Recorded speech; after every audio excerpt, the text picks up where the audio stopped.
Hello, welcome to our latest animation resources RefPack review. I'm Davey Gerald. I'm a storyboard artist in TV animation, and I serve as the director of programming at Animation Resources. And I've got a guest with me today. He's the director of publications and runs the tech for the programs. So, David Eisman, how you doing? I'm good. How are you? Never better. So, today we're going to be going over our current members-only reference pack, but before we do that, I'm just going to give you a quick rundown of what Animation Resources is. So, Animation Resources is a 501c3 nonprofit that specializes in art curation. We preserve art from the past so it can be used to inform art of the future. And we provide context for everything we share, the history behind it, information about the artists who created it, and how the ideas can be applied to your own work. If you're not already, I highly encourage you to become a member of Animation Resources. Paying members get access to a new reference pack every other month. Reference packs include rare animated films and ebooks, filled with cartooning and illustration, all work that you'd probably never otherwise see. Students, this is an especially good time for you to join with school starting up soon. I started my membership when I was still a student, and it was a great supplement to my education. So school is great, but it doesn't teach you everything that you need to know. This will help you fill in the gaps. You can sign up right now at animationresources.org/membership. One more time, that's animationresources.org/membership. So, a couple announcements before we jump into the program. Just a few weeks ago, we did portfolio reviews at Comic-Con, and we gave reviews to people who were trying to break into the industry and maybe become new members of the organization. So we talked to them about Animation Resources and how maybe we could be helpful to them. So, David, you moved to the East, so you didn't go this year, but you did this with us last year. Yeah, I did. It was fun. How'd it go this year? It was pretty much the same thing. So, yeah, a lot of good talent. Hopefully we get some members. Cool. I did a podcast on here with Steve Stanchfield recently. We did it live, and that is going to be playing on the Animation Resources website on Saturday, August 19th at 5 o'clock p.m. Pacific time. And you can watch the stream on our website URL, animationresources.org. Also, our president of the organization, Stephen Worth, and I are working on a seminar called Acting for Animation. So that's all about analyzing and making the most of acting in cartoons, and hopefully that will be done in time to be released in one of our fall reference packs. And finally, our current reference pack just got put up on August 7th, and it will be available to download until early October. So if you're watching this and you like what you see, sign up for our membership to download before the first week of October. All right. Let's get into today's topic. We're going to go over some highlights from our most recent reference pack.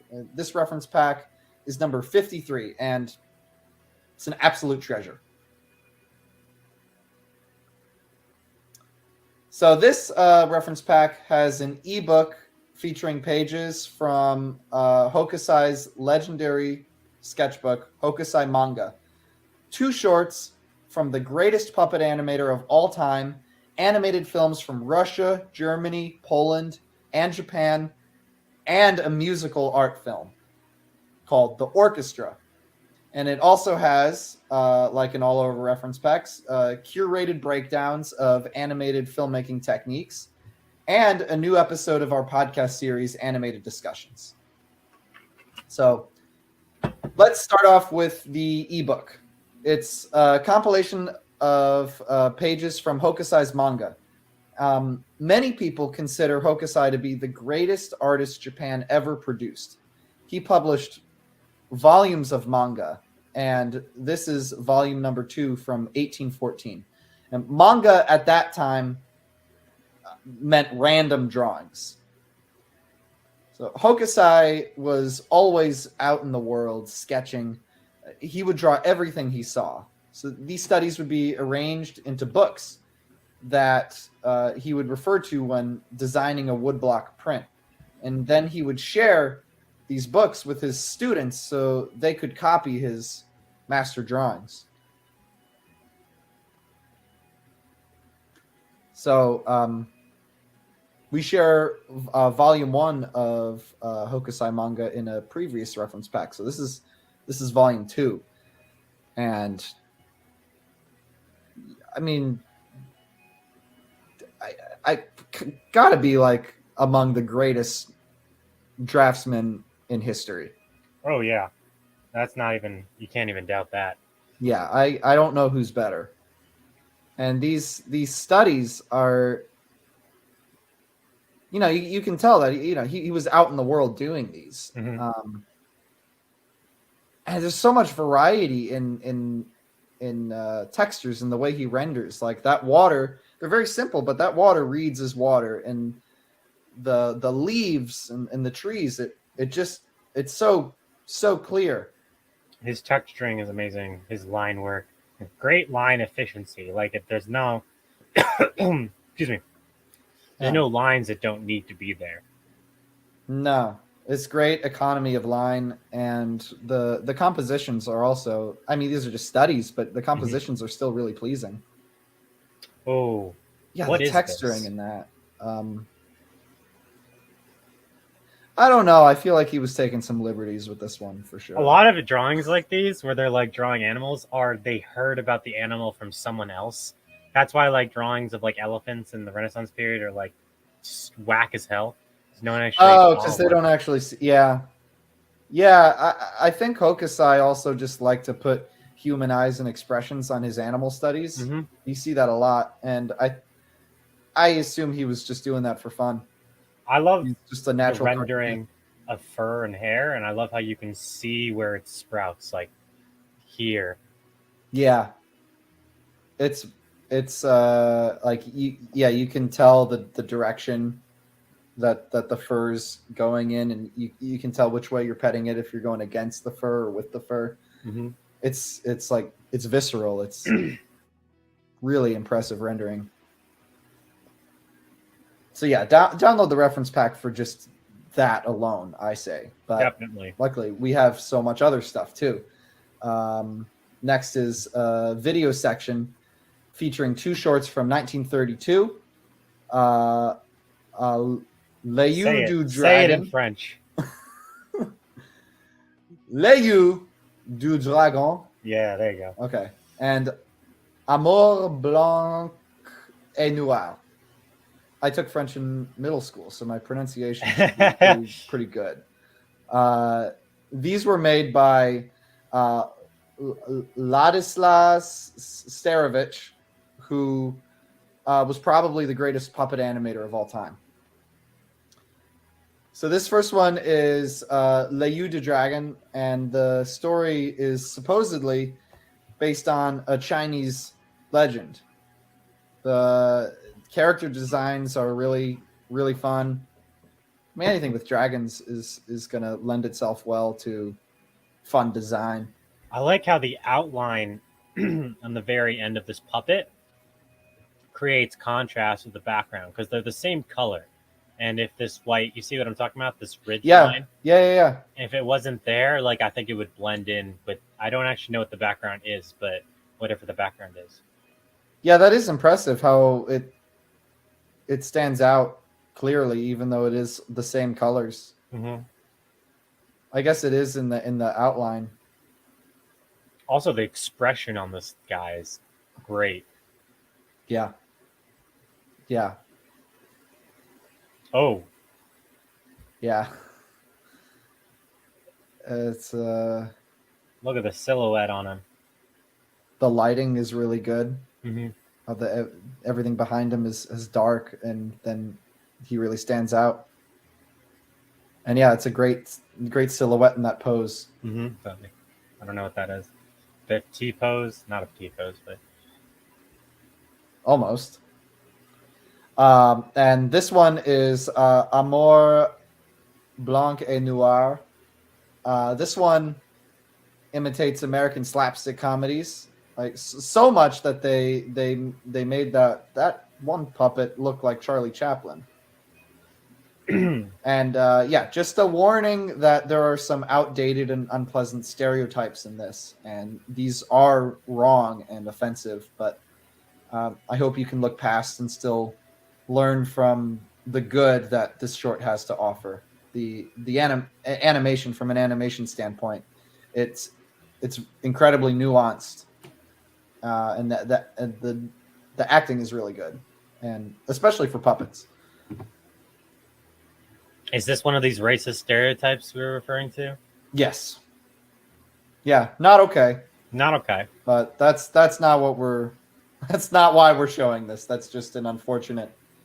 Interesting that the puppet feature. has 5 fingers. I wonder if they can move individually.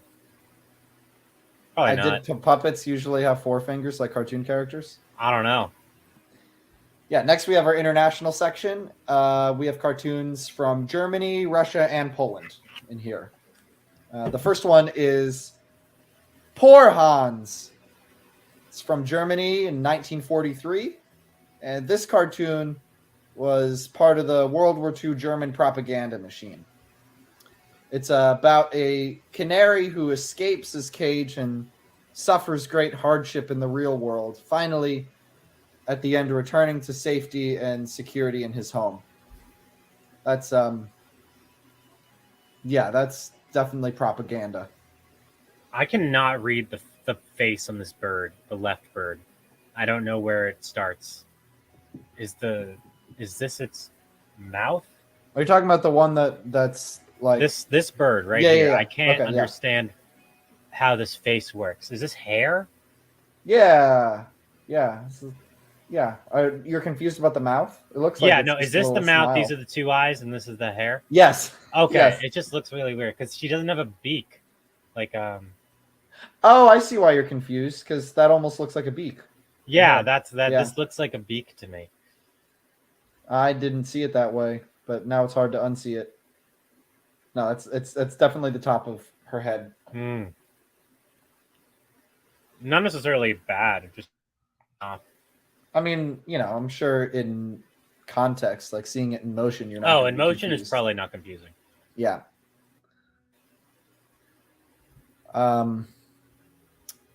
The next one is called Little Masha's Concert, and it's a Russian film from 1948. Russia was imitating Hollywood during this time, and they succeeded. The animation and color and design of this cartoon are just as good as anything from Hollywood at the time. Yeah, it's just kind of like cartoony, fun eye candy. Some whack perspective. Yeah. It's cool, It works, though. It works. It totally works. Yeah. Next one is An Adventure in Stripes, and this is from Poland in 1960.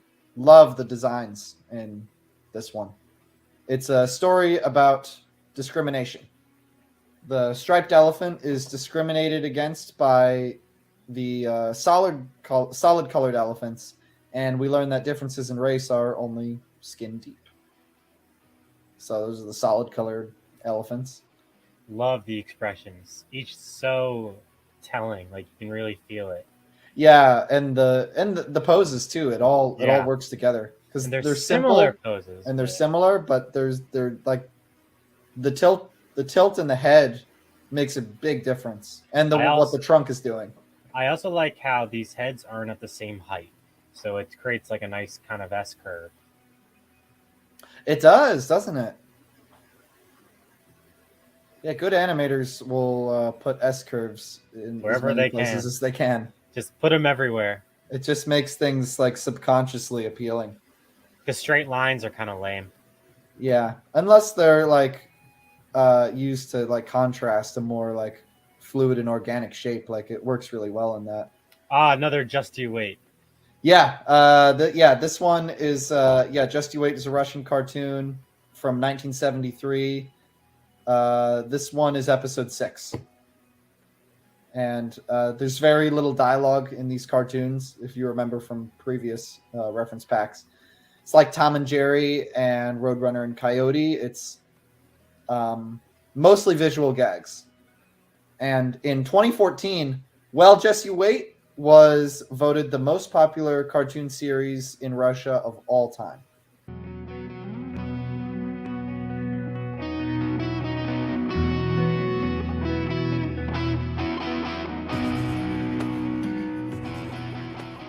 We'll be right back to our podcast in a couple minutes, but first, I'd like to tell you a little bit about Animation Resources.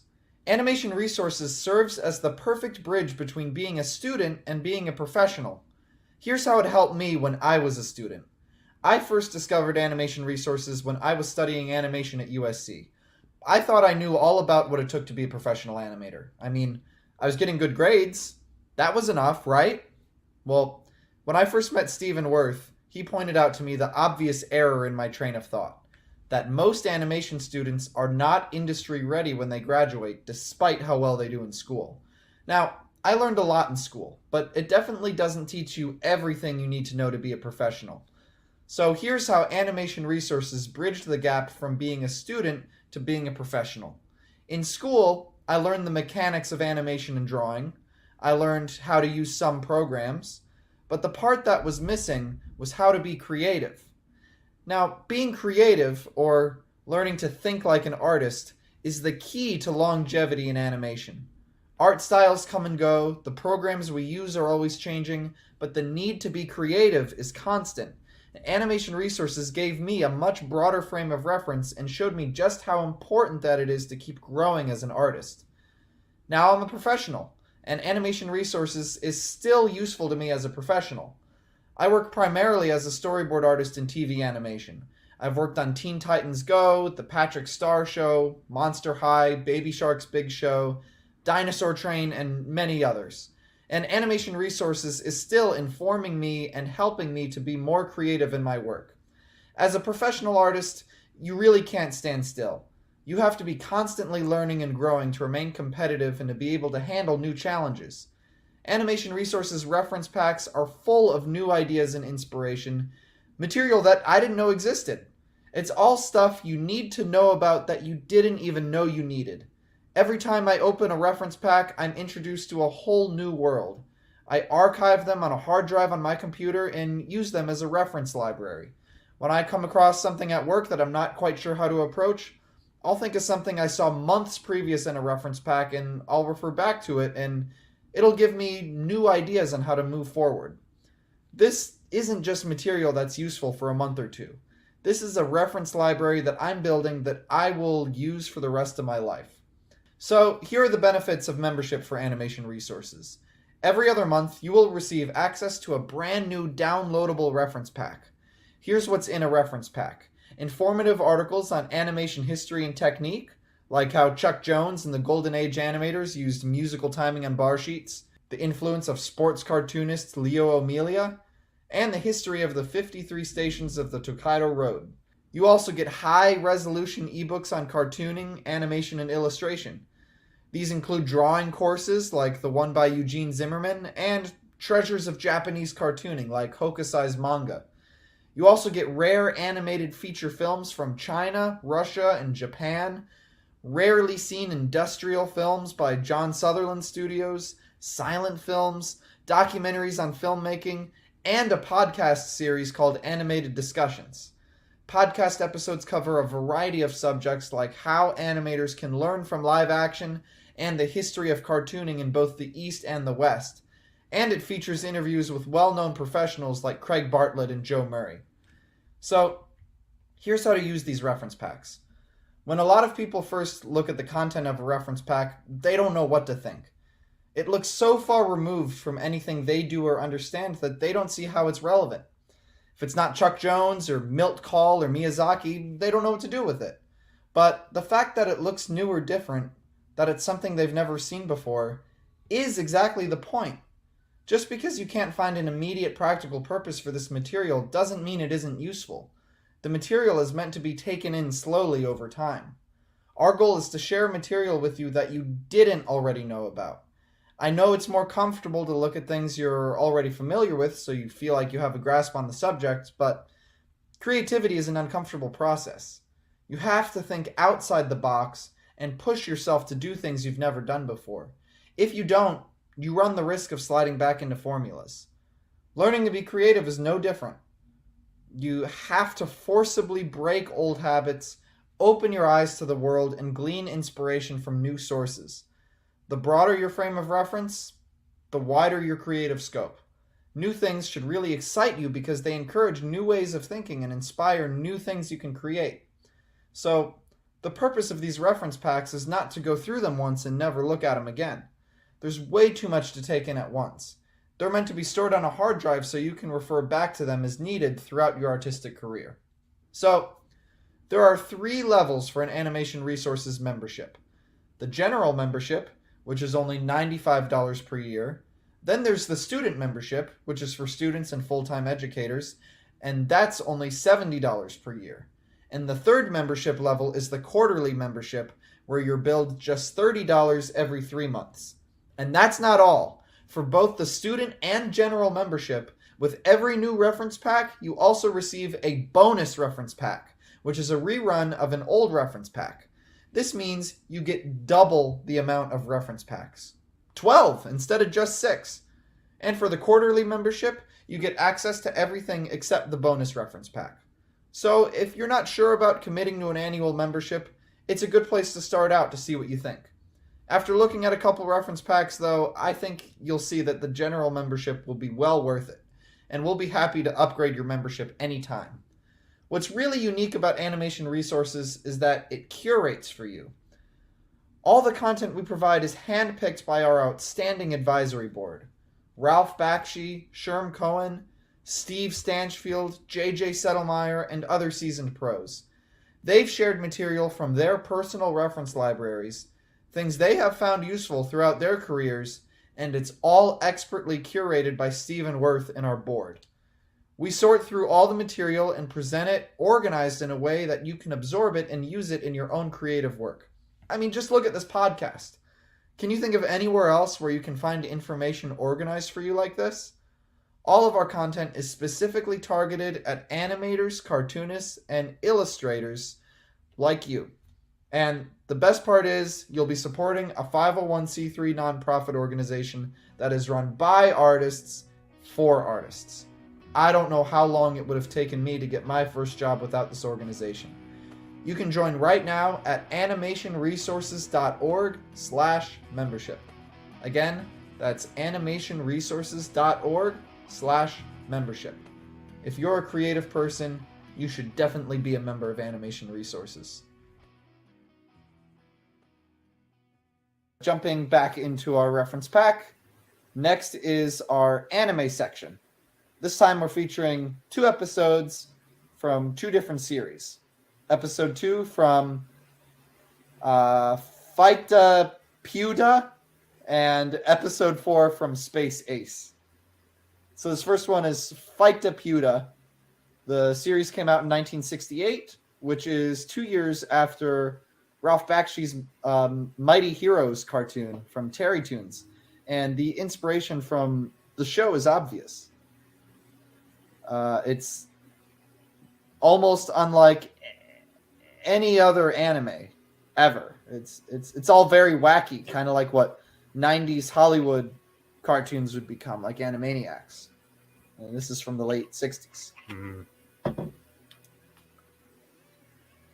Flat, but still a lot of personality. Yeah.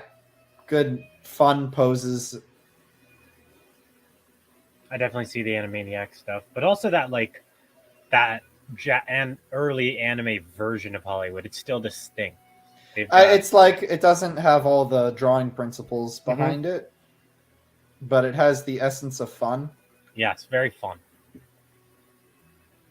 And this next one is Space Ace, which is based on a manga series from 1964, and it's about a young alien boy named Ace.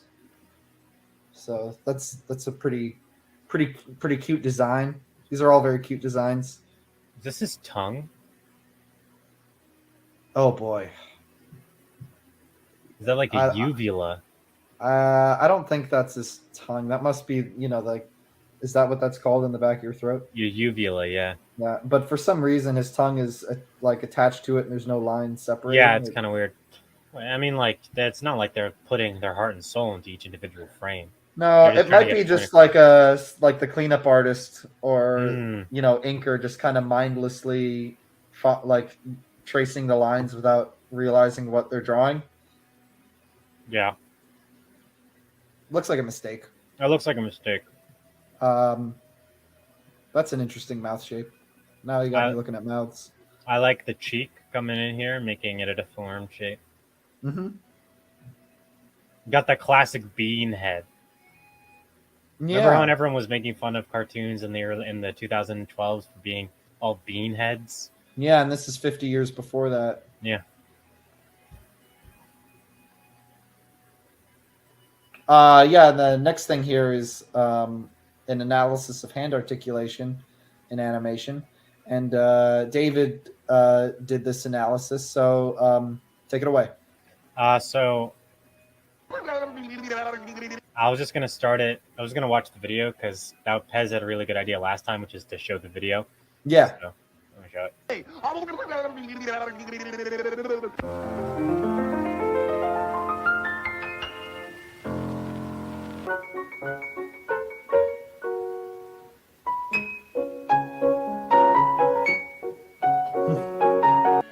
Of course, we have. But we must try harder, mustn't we? I have power over people, though they may appear complex. For me, they fall like playing cards, and I control the depths.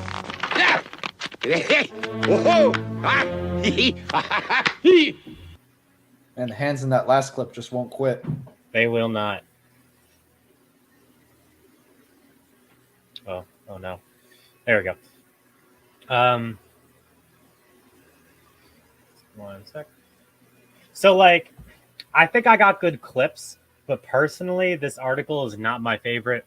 I think I missed a lot of stuff and didn't talk about a lot of stuff. I was talking about like other things. I was talking a lot about like solid drawing and what solid drawing really means, and then also like segmentation. So, segmentation is like the difference between this finger, which is one segment, Mm-hmm. and this finger, which is Mm-hmm. three, Mm-hmm. and Well, then it's like 4. four. Yeah. 1, 2, 3, yeah.